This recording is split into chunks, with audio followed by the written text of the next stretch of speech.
Good morning. Good morning. Happy Wednesday. Happy Wellness Wednesday. I hope you all had a fabulous long weekend and took a moment to remember the reason we had it.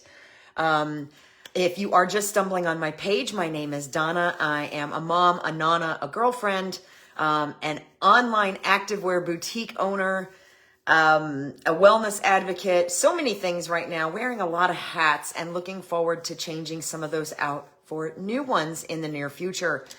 Studying to be a personal trainer, getting ready to enroll in grad school. There's so much happening, but the most important thing is wellness, because no matter how busy we are, we need to keep ourselves kind of mentally in check or we're going to lose it, right?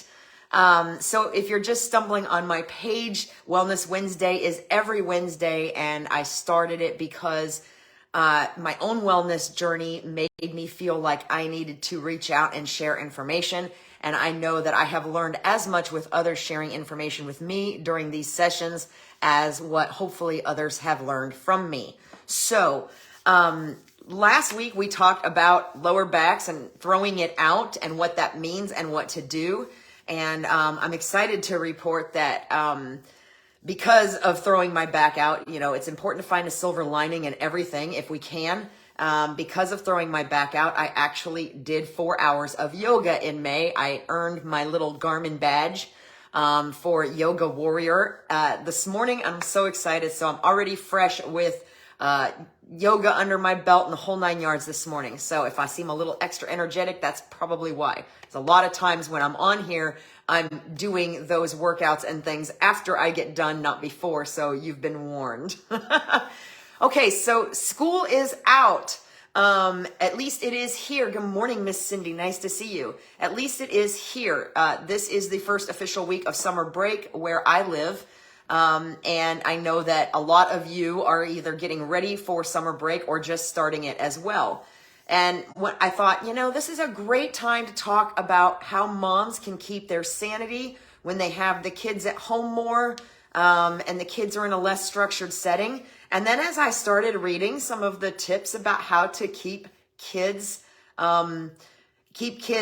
moving and not being bored and not driving you crazy, I realized that a lot of us adults could use these tips too, whether we have kids at home or not. So if you don't have children at home, stick around because there might be something here that you can use. So keep that in mind.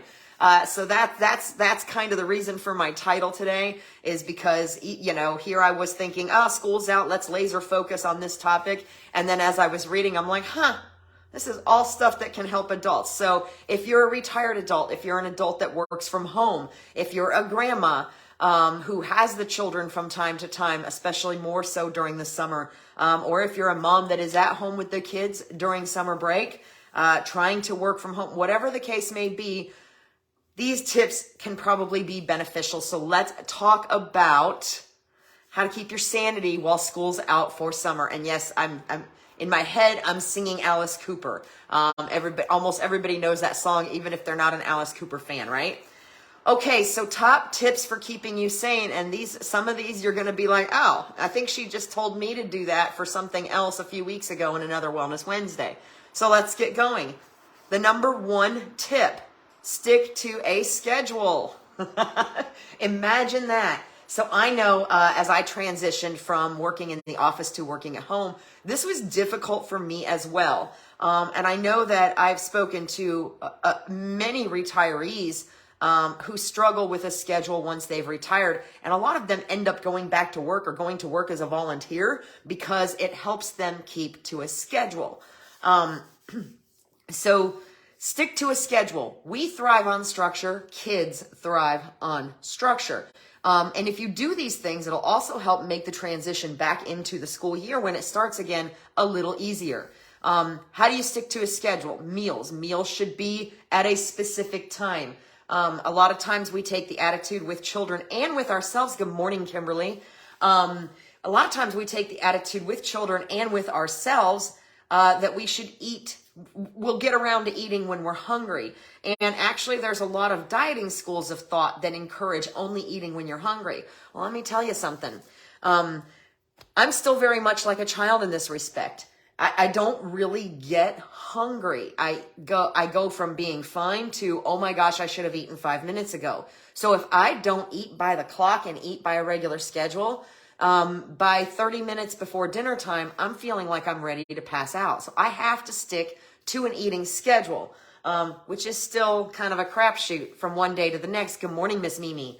Well, kids are the same way, okay? Kids will get busy playing and they don't stop to eat. Now, I have a friend, a mentor of mine, good morning, Marianne, who gave a great tip to me a couple years ago in terms of my grandchild, which was that sometimes because her kids were kind of grazing type eaters and didn't want to stop to eat, she would leave containers, good morning, Erica, she would leave containers of peppers and healthy foods like carrots and stuff like that out on the table, things that didn't necessarily have to be refrigerated, so that the kids could kind of grab healthy things when they got hungry. Because when they get busy playing or doing whatever they're doing, they are not likely to stop and eat. So eating on a schedule is as important as what I just described for adults.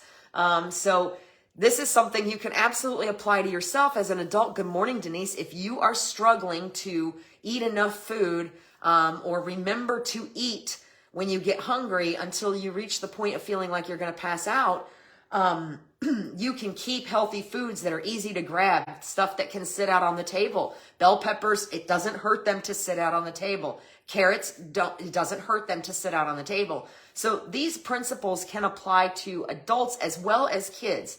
So part of the keeping the schedule thing is definitely a meal schedule, especially if you are one that doesn't eat like me, that tends to not eat until you get hungry. And then all of a sudden it's 2 o'clock and you feel like you're about to pass out. You know what?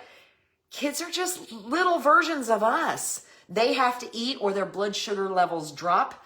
And they get hangry too. And sometimes that can be the main thing behind behavior issues, meltdowns and things like that. So along with keeping a regular schedule, keeping a regular sleep schedule is imperative. I know that and that again, for kids and for adults, whether you've got kids at home or not. So again, same type of thing. Anytime I've ever been on vacation, it's like my sleep schedule goes out the window. The truth is I found out years ago that I thrive on getting between 7 to 8 hours of sleep a night. So sometimes I have to actually set an alarm to make sure I don't sleep past that, because I feel worse if I get too much sleep, or as bad if I get too much sleep as I do if I don't get enough. For kids, it can be very, very difficult to wrangle them back into a school schedule at the end of summer if you're not keeping some kind of a normal sleep schedule during their summer vacation. So again, they're just little tiny versions of us, right? And especially with the younger kids, it can be a lot more challenging to get them back on a regular sleep schedule once you've nurtured a wonky schedule for anywhere from 2 to 3 months, depending on how long your summer break is. Ours, school just got out, so it'll be June, July, and we go back to school mid-August. Others are not getting out until further into June, and they'll be out till after Labor Day. So that sleep schedule, those schedules are really important. And I know it's like, oh, summer, it's on vacation. We can stay up till whenever we want, sleep till whenever we want. The truth of the matter is that kids especially thrive on structure. Listen, we as adults do too. We just don't always like to admit it, and neither do the kids. So stick to some kind of a sleep schedule. Even if, okay, it's summer, so you can stay up a little later, but this is going to be your bedtime every single night. I know when my daughter was young, even when she got a little older and I was starting to allow her to go out, during the week, she still had to be in the house by a certain hour, I think usually by 9 or 10 o'clock at the latest, and in bed, lights out, so that she wasn't dragging butt in the morning. And we're going to run into that with the kids as well as the adults. And let me just say that as part of that sleep schedule, naps are okay. I've been one to never ever be much of a napper. I struggle to settle myself down long enough during the day to do that, but naps are okay, especially with your younger kids who are still in that gray area where maybe they take naps on the weekends, but they were in kindergarten and kindergarten doesn't do naps anymore. Naps can still be very beneficial as long as they're not too long. and don't cause problems with sleeping later. Good morning, Miss Sarah.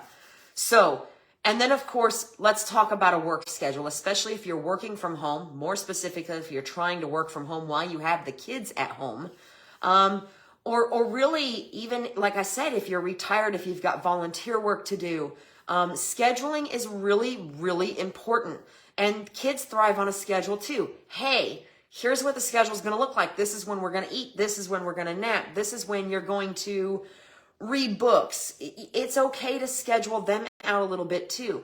Always keeping in mind that for a child or for an adult, leaving room in that schedule for a little bit of creative time, a little bit of play time, kind of a buffer, maybe 30 to 60 minutes in between scheduled items, gives them, just like at school where they get recess, it gives them time to burn off energy, be creative, do other things, while still sticking to some kind of a schedule. And as part of that, it's really super important to limit screen time. I'm an advocate. Even though I run a business from my phone, I'm still an advocate of limiting screen time. I know that I've gotten to the point where I've spent so much time in front of the screen. Sometimes I go like 2 hours, I'm pretty sure, where I don't even blink. It's not good for me. It's not good for kids either. It's not good for you. It's not good for kids. So try to limit screen time. Summer shouldn't be, or vacation shouldn't be a time to just veg out in front of the TV all the time. That's not giving the kids a creative outlet to burn out their energy, a physical outlet to burn out their energy. And it can really reduce your brain power too as an adult. I know that I spent a fair amount of time in front of the screen yesterday finishing up an important project. And like I said, I'm pretty sure I didn't blink for like 2 hours and my brain was fried. At 7 o'clock, I couldn't even do simple math correctly. So limit the screen time. And one of the ways that you can do that is as part of your schedule. Just because school's out for the summer doesn't mean kids can't learn. You can just make it a little bit more fun, like trying a book challenge, taking them to the library to check out books. If you can't get out to go to the library during the week, there's some great companies out there that have amazing books that teach kids about dealing with emotions. They give kids activities to do. And you can do, I know my daughter orders books from Amazon that are numbered as a certain level of reader, just like the ones that they get in the school. And not only that, but several years ago, I ran across a company that was at the time known as Usborne, and found some really cool books for my grandkids. And I just kind of rediscovered that company. It's got a new name now. It's called Paper Pie. And they have some fantastic learning type, they call them little learning labs, and books that are amazing for the kids. So if you are looking for, if you're looking for ways to get more books into the house and get more books into your kids' lives, one of the ways you can limit screen time is to challenge them to read a book a day, depending on the level that they're at, or a book a week, again, depending on the level that they're at. And there's lots of resources. The library, of course, is number one, because you can check them out, take them back. Kids can see all of the options. And sometimes there's stuff going on during the summer for kids, like story times and things like that. Or like I said, you can get fantastic books for the kids, on Amazon. You can get them from this company called Paper Pie, that used to be known as Usborne. So if you're like me, can they teach you how to adult? Sarah, I'd have to check on that. I'll check with my girl Kayla. Let's see if Paper Pie has any how to adult books. But I'm pretty sure you can probably find something like that on Amazon too. I have a couple in mind that I think would help you. That's awesome. I love that question. But you know what? Speaking of adults, I don't know about you, but when I was a kid, I devoured every book I could get my hands on. I literally went through like 3 Nancy Drew mysteries a night until I had read them all. When I was in high school, 8th grade, 9th grade. We can benefit a lot from reading as well. I don't read as much of an adult as I used to as a kid, which I don't understand because I loved reading. I think the biggest problem is I don't stop to make time for it. A lot of what I read nowadays is self-help, and sometimes I struggle a little bit like that. So I have to, so I have to change them out with other things. Like I just read Matthew Perry's autobiography from Matthew Perry from Friends, and it is phenomenal. And it took me, I had planned to do a book a month this year. This is May, and I think I've finished 3 or 4. So I'm not that far behind, but I'm still going. So find something that speaks to you, and work some personal development in there, because reading and learning is just as important for adults as it is for kids. So you see what I mean when I say that all of these tips can help. They apply to adults, whether they have kids at home or not. It's amazing. All right, so we talked about limiting screen time. We talked about keeping a schedule, meals, sleep, work. We got to keep a positive attitude. And that's something I'm going to tell you all the time as an adult anyway. I say it a lot in Wellness Wednesday. Keep a positive attitude. Find things to be grateful for. Even if you're having a bad day, there's always something good in that day. And that's a great thing to teach our kids, is to find something good. What was the best thing that happened to you today? What was the best activity we did today? What was the best thing you read today? Always be looking for those things, those positive things to be grateful for. It helps a lot. These kids are under a lot of pressure, even at the elementary school levels. They're spending a lot of time on the screens in school. Their kids are repeating what they hear at home. So bullying when I was a child was tough to deal with. Because I was bullied as a child. But in this day and age, it's even a different animal still. So kids are under a lot of pressure. They're trying to figure out how to make friends, how to express their feelings. Good morning, Miss Ann. So keeping a positive attitude and helping them focus on the good things that happen, and helping them to learn to look for the good things is extremely beneficial for them. And it helps you keep your sanity too, especially if you've got kids at home. Or maybe even if you're retired and you're at home and you don't have any children in the house, maybe you have a spouse that's still working, so you're rattling around alone all day, and that can be overwhelming in of itself. So look for positive things and embrace the gratitude. And I think it's a great thing if we can help our kids learn to do that too. This is another one that I just had me laughing, because it was about when I got here that I was like, you know what? Adults can use this information whether they have kids at home during the summer or not. Try one new activity a day. Oh my gosh. Sometimes as adults, we get stuck in these ruts. And there are learned behavior patterns. Kids mimic, and they do and become and say what they hear and see and watch all the time, right? So if you are willing to try a new activity on a regular basis, guess who else is going to be more willing to try a new activity on a regular basis? So these activities can be anything, anything new that you haven't done before. Maybe you can find a video on YouTube to learn a little bit of basic sign language. Maybe you can do yoga or meditation with your kids or by yourself. You see what I mean? All of these things are beneficial to everyone, whether they are children or adults, but these are ways that you can help keep your sanity while the kids are out for the summer, and also improve the quality of your life as well. And if you're an adult who's home all day alone or isn't around the kids a lot, or a grandma like me that has the kids occasionally and isn't really sure what to do with them because they have more energy than we've seen in 10 years, these are great things to keep in mind while you're spending time with your grandchildren, nieces, nephews, whatever the case may be. So try one new activity a day, whether it's with the kids or whether it's by yourself. Try something new every day, a new food, a new project. Like I said, there's all kinds of, I found some great articles on this. There's all kinds of ways to give kids something to do. There's just all kinds of options out there. Again, go to the library, have your kids go to the grocery store with you to gather up some canned goods, some non-perishable items, and take them to your local food bank. Teach them a little bit about volunteering and giving back and how the community works. You can take them geocaching. It's a great physical activity, and it's an opportunity to kind of do a scavenger hunt. I think I've talked about geocaching before. It's a great way for all of you to get out there.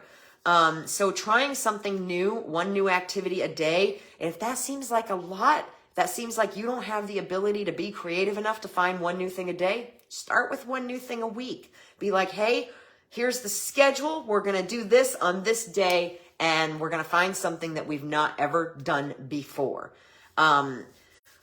Also, keeping in mind that it helps you get outside and move as well. And we'll talk about that in a minute. But just real quick, I wanted to go back to the yoga and meditation because you probably heard me say that and are thinking, what? Kids don't do yoga and meditate? Actually, yes, they do. More so now than ever. According to Harvard University, as of 2012, 3% of U.S. children, that's 1.7 million, or it was in 2012, did yoga. Yoga and mindfulness have been shown to improve both physical and mental health in school-age children, ages 6 to 12. It improves balance, strength, endurance, and aerobic capacity in children. Yoga and mindfulness offer psychological benefits for children as well. A growing body of research has shown that it can improve focus, memory, self-esteem, academic performance, and classroom behavior, and even reduce anxiety and stress in children. You know what? Does all those things for adults too, right? So there are some short kid yoga videos. Remember, they're younger, they might have shorter attention spans. So it might be 1 minute of meditation or maybe 2 minutes, 2 to 5 minutes of yoga to get started. But it's going to help you and it's going to help them. And it's going to help, more importantly, establish good, healthy habits for both of you. So whether you are an adult that's home alone, or an adult that's home with kids, this is a great way to incorporate a new wonderful habit in grandma spending time with the grandkids. A great way to incorporate new healthy habits in with the kids and teach them something new. So with that said, it's also really important to get outside and move. Keep those recesses. If you've got things that can be done outside, this is a great opportunity for kids to spend more time outside than they normally get to do in school.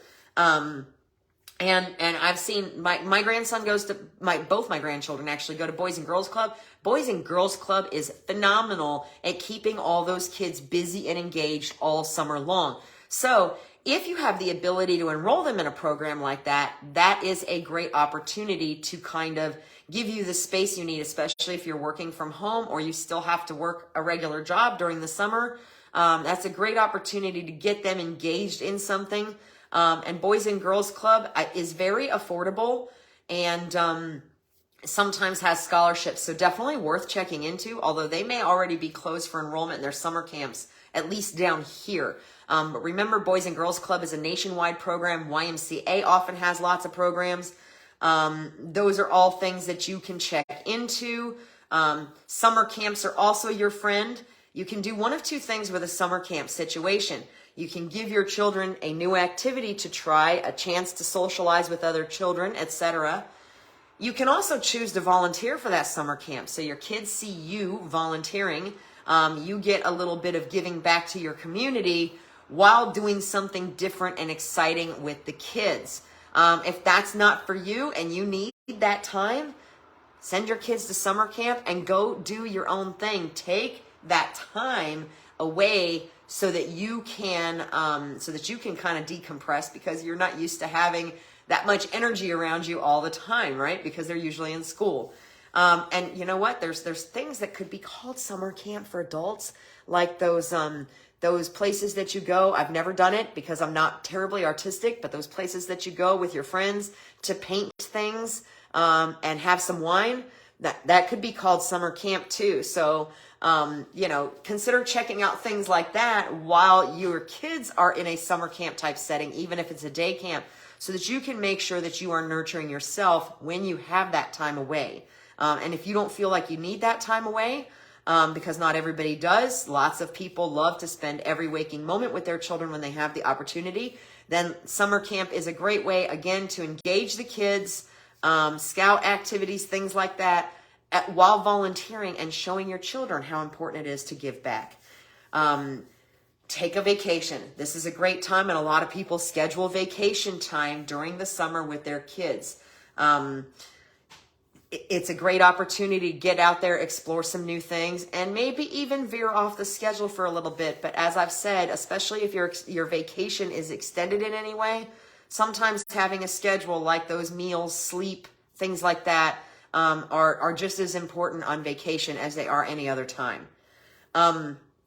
Asking for help is okay. Call grandma. Hey, that's me. I'm grandma. Call grandma, call family, get the kids together, work with some of your friends and family members to maybe rotate the kids. Hey, this day this week, let's get the kids together. We can do it at my house. Hey, next week, let's get the kids together. We can do it at your house. And that gives everybody an opportunity to either A, socialize, or B, take a break, or both. And you don't have to do it all alone. And if you have a partner that is out of the home working all day, and you're trying to work at home with the kids or just keep up the household and keep up with the kids, which is probably the hardest job anybody could have, it's okay when that other person, that your partner, gets home to be like, you know what? I'm going for a walk, a really long one. It's all yours right now. It's okay to ask for help. So call grandma. Talk to your friends. If your kids are friends in school and you've been doing sleepovers here and there anyway, so you already have a relationship with those parents, work out some kind of a schedule for, like I said, for one day a week, that you can get the kids together and everybody can take turns hosting the children. And if you want to use that time to socialize as adults, that's great. If not, then everybody is guaranteed at least one day a week where somebody's getting a break, and it's really helpful. And it's totally okay to call grandma if you need help, at least this grandma, absolutely. And then most importantly, embrace the time. If you are home with kids, or if you're home alone, and and you've always had kids in the home, whatever the case may be for you, embrace the time you have, especially if you have children at home for summer. Embrace the time you have, because it won't last forever. School will be back in session, and then the next thing you know, you're going to blink and they're going to be moving out and going to college and getting jobs and starting families. So embrace the time you have, because it isn't going to last forever. And as much as you getting away and taking a break and doing all of these things to help maintain your sanity is, and help maintain theirs, because kids can go a little nuts when they're that long without structure. It is still really important to embrace that extra opportunity you have to spend time with them. So remember, all of these things can help anyone, whether you have children at home or not. Isn't that funny? Isn't that funny how that works? And it's because they are just littler versions of us. So anything that can help us do better and be more well as adults is likely to be able to help them as well. So take advantage of the summertime to establish some new great habits, to encourage the kids to keep learning through the summer, even though school is out, just maybe in a more fun way. And take that opportunity to boost your good habits and learn a few things yourself too. I hope you found this helpful. I was really excited about this topic today. If you found this helpful, please feel free to share. Let me know in a comment. If you don't see this till later, hit hashtag replay in the comments.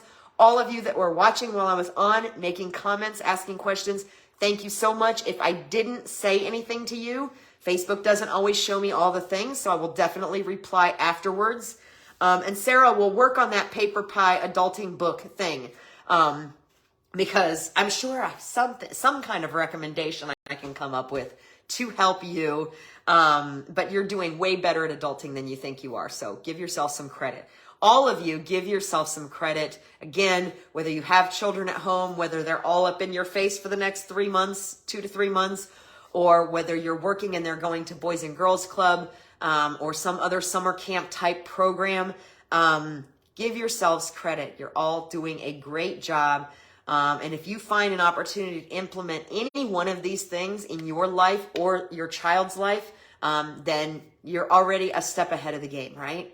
All right, y'all have a fabulous Wednesday. I hope you found this helpful. Again, if you did, please share. And I hope you were able to see how these things help everyone, not just the kids, not just you if you have the kids. And I'm curious, come back and let me know if you're able to implement any of these things for yourself or your children and how they worked. I would love to hear more. If you want to see any of the links that I used for my research on this topic today, shoot me a message or drop a comment and I'll send them to you. And thank you so much. I'll see you next week. Be well.